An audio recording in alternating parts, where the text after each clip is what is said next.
আসসালামু আলাইকুম ভিউয়ার্স, আপনারা কেমন আছেন? আশা করি আল্লাহর রহমতে ভালো আছেন। আজকে আমি আপনাদের সাথে শেয়ার করতে যাচ্ছি আমি কিভাবে মিটবল রান্না করি। তো মিটবল রান্না করতে গ্রাউন্ড বিফ লাগবে। আমি 2 পাউন্ড গ্রাউন্ড বিফ নিলাম। আর কি কি লাগবে আমি এখানে দেখিয়ে দিচ্ছি।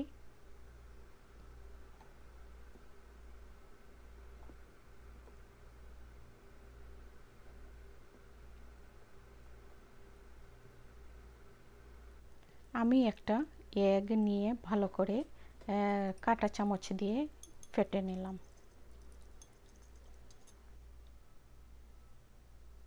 এখন আমি ব্ল্যাক পেপার দিলাম অল্প পরিমাণে। এটা যার যার পছন্দ মতো, কেউ হয়তো একটু বেশি ঝাল খেতে পছন্দ করে, কেউ কম। আর আমি গার্লিক পাউডার দিলাম 1/2 টিস্পুন। আমি পার্সলি দিলাম 1 টেবিল স্পুন।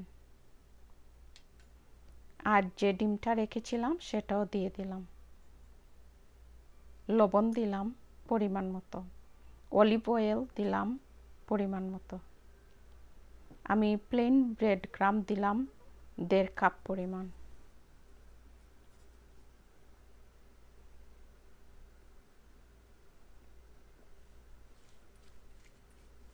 এখন ভালো করে মেখে নিচ্ছি।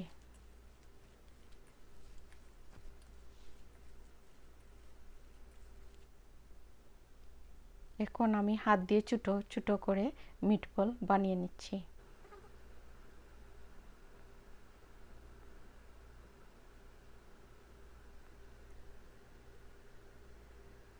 মিটবলগুলো বানানো হয়ে গেলে আমি একটা ফয়েল পেপার দিয়ে ঢেকে 1 ঘন্টার জন্য ফ্রিজে রেখে দেব। 1 ঘন্টার চেয়ে আরও বেশিও চাইলে রাখতে পারেন, কোনো সমস্যা হয় না।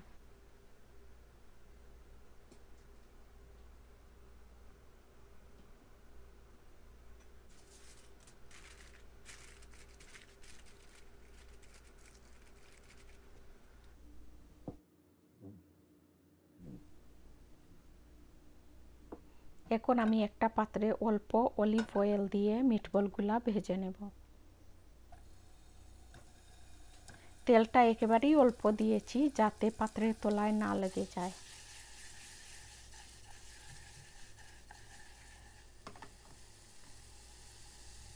মোটামুটি ভাজা হয়ে গেছে। এখন আমি টমেটো সসটা ঢেলে দেব।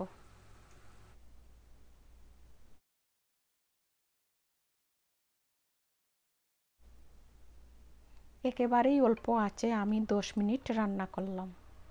এই তো হয়ে গেল মিটবল।